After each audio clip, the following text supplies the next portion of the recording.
Sejarah komputer dapat dibagi menjadi 5 generasi, yaitu generasi pertama, 1940 hingga 1956. Komputer generasi pertama menggunakan tabung hampa udara, vacuum tubes, sebagai komponen dasar. Tabung hampa udara adalah komponen elektronik yang terbuat dari kaca yang di dalamnya terdapat elektron yang bergerak dari katoda ke anoda. Komputer generasi pertama berukuran besar, berat, dan mahal. Contoh komputer generasi pertama adalah ENIAC, Electronic Numerical Integrator and Computer, dan UNIVAC. Generasi kedua, 1956 hingga 1963. Komputer generasi kedua menggunakan transistor sebagai komponen dasar. Transistor adalah komponen elektronik yang terbuat dari bahan semikonduktor. Komputer generasi kedua lebih kecil, lebih cepat, dan lebih hemat energi dibandingkan dengan komputer generasi pertama. Contoh komputer generasi kedua adalah IBM 7090 dan CDC 6600. Generasi ketiga, 1964 hingga 1971. Komputer generasi ketiga menggunakan Integrated Circuit, IC, sebagai komponen dasar.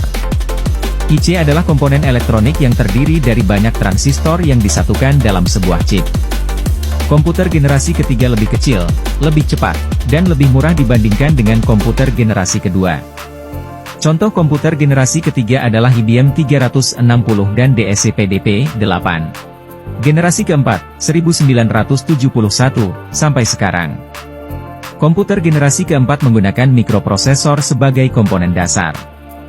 Mikroprosesor adalah sebuah chip yang berisi CPU, Central Processing Unit, dan memori. Komputer generasi keempat lebih kecil, lebih cepat, dan lebih murah dibandingkan dengan komputer generasi ketiga. Contoh komputer generasi keempat adalah Apple II dan IBM PC. Generasi kelima, sekarang dan masa depan. Komputer generasi kelima menggunakan Artificial Intelligence, AI, dan Quantum Computing sebagai komponen dasar. AI adalah kecerdasan buatan yang memungkinkan komputer untuk berpikir dan bertindak seperti manusia. Quantum computing adalah teknologi komputasi yang memanfaatkan prinsip-prinsip mekanika kuantum. Komputer generasi kelima masih dalam tahap pengembangan, tetapi diharapkan dapat menjadi lebih powerful, lebih cepat, dan lebih hemat energi dibandingkan dengan komputer generasi sebelumnya. Sejarah perkembangan komputer telah membawa banyak perubahan dalam kehidupan manusia. Komputer telah mengubah cara kita berkomunikasi, bekerja, belajar, dan bermain. Komputer juga telah menjadi bagian penting dari berbagai bidang industri, seperti bisnis, pendidikan, dan kesehatan. Perkembangan komputer di masa depan akan semakin pesat.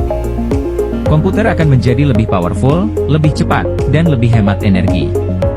Komputer juga akan semakin pintar dan dapat melakukan berbagai tugas yang saat ini masih dilakukan oleh manusia. Komputer akan menjadi alat yang sangat penting untuk membantu manusia dalam menyelesaikan berbagai masalah.